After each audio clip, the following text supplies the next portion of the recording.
Care amiche e cari amici, siamo qui anche oggi a salutarvi, io e Claudio. Ciao Claudio, come Buongiorno, stai? tutto bene, grazie. Mi sembra che quello che abbiamo fatto fino ad oggi per le famiglie, le aziende, l'economia sia stato abbastanza interessante, visto il risultato che abbiamo avuto, viste le telefonate.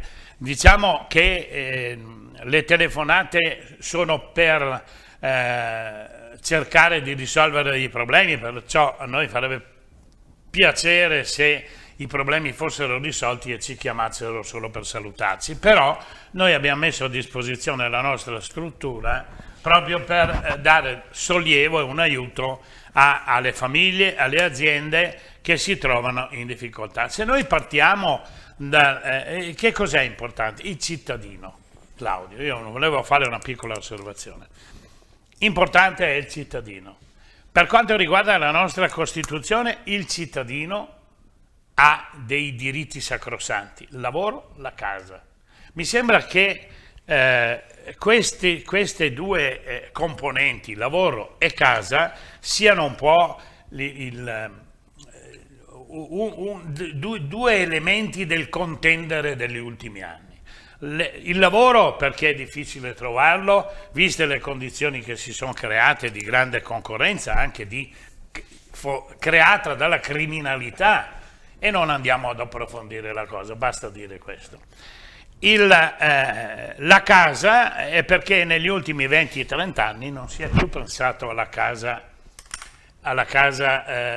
diciamo popolare, alla casa di sostegno alle famiglie che non possono acquistarsi un appartamento o che comunque hanno delle difficoltà perché solo una persona a lavorare in casa. Perciò noi ci siamo fatti carico dei loro problemi, cerchiamo di farci carico e di risolvere i loro problemi proprio perché è un diritto istituzionale delle famiglie. Le aziende la stessa cosa.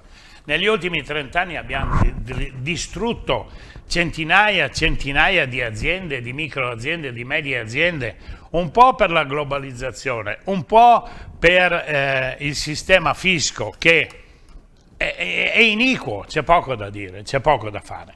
E allora ecco il nostro impegno, quello di cercare di mantenere aperti gli occhi, di far mantenere aperti gli occhi alle istituzioni sulle problematiche prime da affrontare. L'economia naturalmente è una conseguenza dei movimenti, Claudio, che vengono fatti e qui tu sai meglio di me come è. Siamo anche abbastanza contenti perché arrivano veramente delle richieste e abbiamo visto che il nostro operato è necessario. Vai Claudio. Ma io non posso far altro che confermare quello che tu, Bruno, hai appena detto. Personalmente mi ritengo piuttosto soddisfatto dei risultati di questo nostro ciclo di trasmissioni.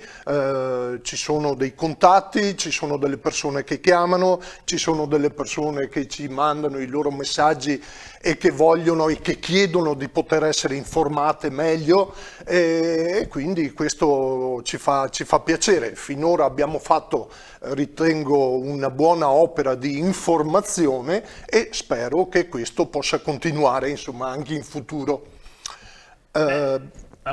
Abbiamo visto che noi siamo partiti circa un mese fa, un mese e mezzo, a fare queste trasmissioni e prima tutto taceva un po' sotto la cenere, no?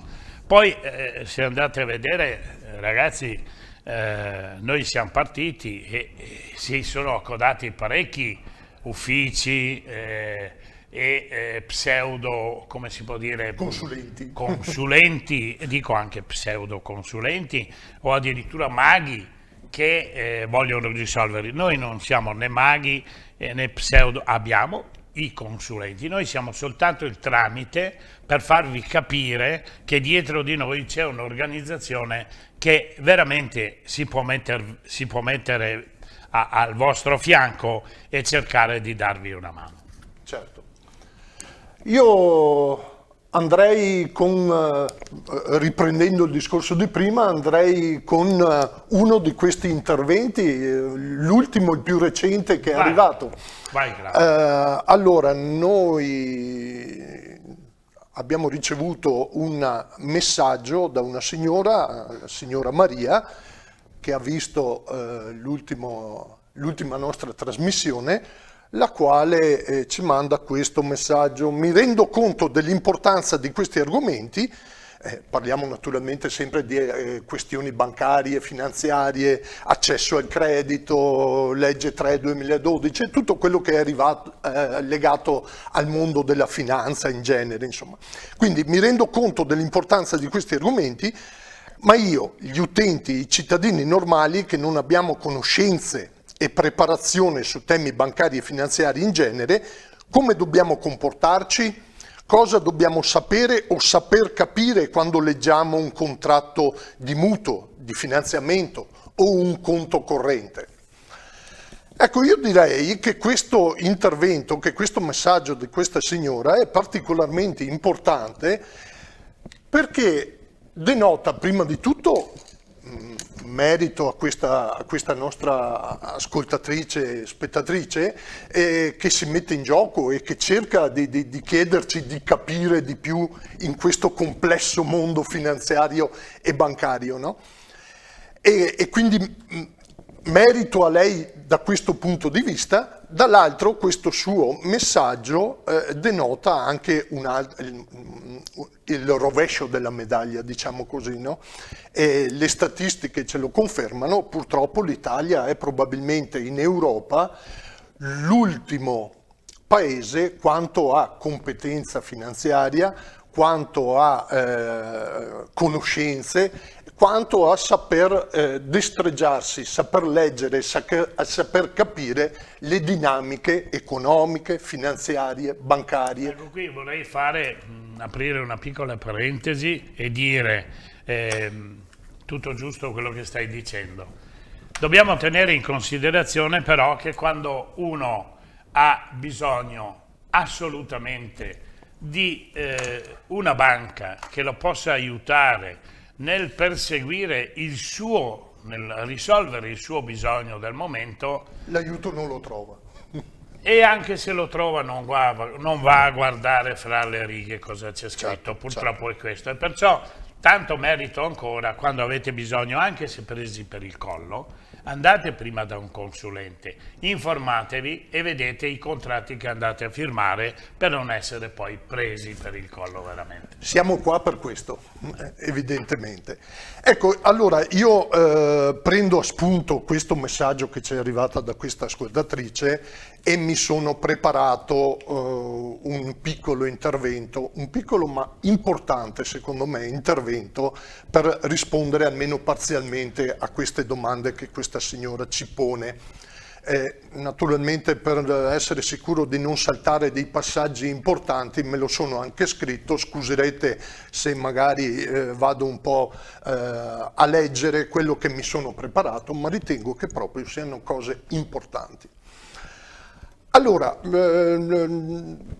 per rispondere direi che nei rapporti bancari e finanziari gli aspetti da tener presente sono molteplici, sono numerosissimi. Però la cosa più semplice che salta subito agli occhi quando si va a leggersi un contratto di mutuo a sottoscriverlo o un contratto di finanziamento a sottoscriverlo sia quello del tasso.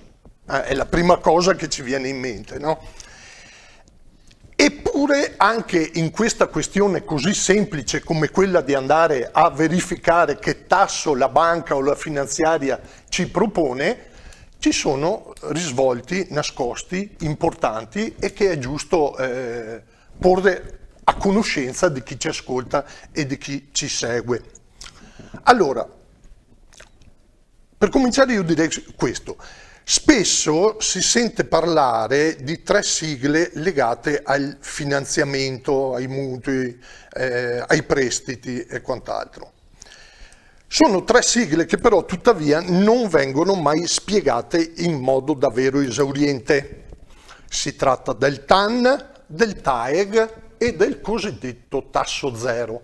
prendo in considerazione queste 3 sigle, ce ne sarebbero anche diverse altre, però limitiamoci a questo, altrimenti il nostro discorso si allarga e non lo finiamo più. Innanzitutto va precisato che ogni prestito è costituito da 2 variabili, il TAN e il TAEG, che insieme alla durata del finanziamento e all'importo delle rate sono importanti per capire il costo effettivo. La differenza tra TAN, che significa tasso annuo nominale, e TAEG, che significa tasso annuo effettivo globale, è che mentre il primo esprime in percentuale e su base annua gli interessi relativi al prestito, il secondo esprime il costo del prestito, comprendendo quindi anche tutte le spese connesse ad esso. E qua si innesta già una prima problematica, perché su questo ci può essere già un primo potenziale contenzioso con la banca o con la finanziaria. Perché spesso la banca non inserisce tutte le spese nel conteggio del TAEG, facendo figurare in contratto, di conseguenza, un TAEG inferiore a quello reale, inducendo in questo modo in errore l'utente, il cliente. Il contenzioso che qui si potrebbe innescare con la banca è quello di opacità e mancata chiarezza nelle clausole contrattuali. E noi sappiamo che l'opacità o la mancata chiarezza in un contratto è motivo di possibile nullità del contratto stesso. Bene. Ti faccio una domanda proprio per chiarire meglio questo aspetto. Io sono di fronte al direttore della banca o al funzionario al quale chiedo un prestito e mi fa vedere i documenti. Vengo a scoprire che non sono poi molto chiari. A quel punto il funzionario, vengo a scoprire perché magari vado assieme a te, andiamo assieme a vedere, tu dici no, qui non va bene così perché per le ragioni che stavi spiegando prima. Il funzionario può dirti, beh, le nostre condizioni sono quelle. Certo che le può dire, però a parte che noi possiamo comunque cambiare istituto bancario, certo, e andare a trovare quello che si comporta in maniera meno, non dico più onesta, ma dico meno disonesta. Ecco. Però in ogni caso il fatto di essere comunque accompagnati da persone competenti oppure di essere noi stessi persone competenti e che vanno a rilevare queste situazioni può essere da deterrente, diciamo così, di fronte al funzionario della banca, no? Ecco, poi detto questo io proseguirei un attimo. Abbiamo ancora qualche minuto. Sì. Data questa doverosa premessa, si può dunque affermare che il TAN è il tasso di interesse vero e proprio sul prestito erogato e viene calcolato in base all'importo del finanziamento, chiaramente. E lo vediamo lì, quello che stai dicendo. Certo, in parte è scritto anche nella foto che ha messo in onda in questo momento i nostri tecnici. Quindi il TAN deve essere restituito al finanziatore con ogni rata e non annualmente. In questo modo il tasso effettivo è superiore a quello di interesse nominale. Ecco, qui si innesta il secondo potenziale contenzioso che io vorrei far notare. Gli interessi calcolati a capitalizzazione semplice e a capitalizzazione composta, che quasi mai vengono dichiarati nel contratto. Il 99% di prestiti, finanziamenti, mutui vengono erogati col metodo della capitalizzazione composta, però mai viene scritto all'interno del contratto che gli interessi sono composti e non semplici. Che cosa vuol dire capitalizzazione semplice? Vuol dire che per avere il totale degli interessi si somma la quota di interessi di ogni anno per tutti gli anni di durata del mutuo. Cioè se io ho un prestito di 1.000 euro per 10 anni, calcolo il 10%, al tasso del 10%, per esempio, calcolo il 10% su 1.000 euro il primo anno, il 10% su 1.000 euro il secondo anno, il 10% su 1.000 euro il terzo anno e così via per tutti i 10 anni. Sommando gli interessi di ogni anno ho la quota di interessi che io pago. Questa è la capitalizzazione semplice. La capitalizzazione composta degli interessi invece prevede che gli interessi a ogni periodo si sommano al capitale iniziale. Quindi io ho 1.000 euro per 10 anni al 10%, il primo anno calcolo il 10% sui 1.000 euro, però il secondo anno non calcolo più gli interessi sui 1.000 euro, ma sugli interessi dei 1.000 euro più gli interessi dell'anno precedente. Io la faccio molto semplice, in realtà la questione è molto più complessa, ma io la faccio semplice per far capire a tutti di che cosa si tratta. Ma voi già solo da questo capite che in realtà gli interessi a capitalizzazione semplice sono molto più bassi che non gli interessi a capitalizzazione composta. E siccome questo non vi viene detto nel vostro contratto di mutuo, di prestito, di finanziamento, anche in questo caso abbiamo un contenzioso potenziale e possibile nei confronti della banca o della finanziaria che comporta l'aprire appunto un contenzioso sulla indeterminatezza del tasso. La legge prevede che il tasso che deve essere praticato in un contratto deve essere certo, determinato e determinabile.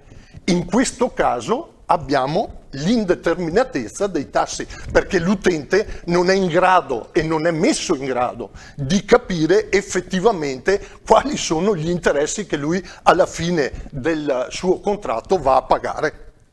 Allora, Claudio, Sì. Il tema è molto importante, è anche complesso e anche assolutamente. un po' Qui ci addentriamo in questioni di matematica finanziaria che solo i tecnici sono in grado di districare. Da pensare che se domani mattina ho bisogno di 10.000 euro, chiamo Claudio e gli dico quanto mi costi per andare in banca a vedere come come mi tratteranno per un prestito di 10.000 euro, certo. Giusto? Perciò devo fare quello, perché altrimenti se lo faccio dopo aver preso, chiamiamolo così, il bidone, sappiamo che le banche sono delle aziende, c'è poco da fare, la banca è un'azienda come una qualsiasi altra azienda, la banca ti presta soldi, tu paghi gli interessi e deve correre i rischi che corre l'azienda, insomma, ecco. Però penso che tu avevi altro da dire su questo?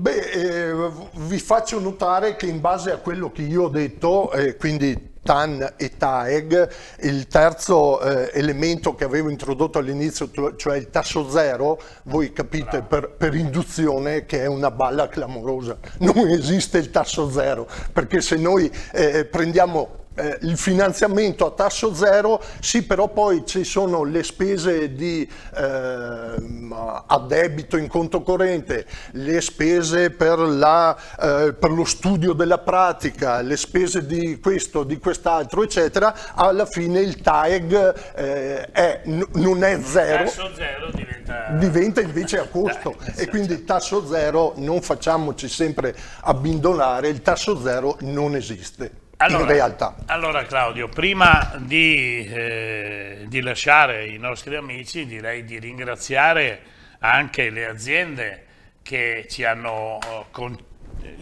concesso la loro amicizia nel sostenere questa trasmissione e i Bibanesi, la grande azienda dei Bibanesi, dei nostri amici Darè. La famiglia Darè è sempre stata molto attenta anche a tematiche che possano riguardare il cittadino e la socialità.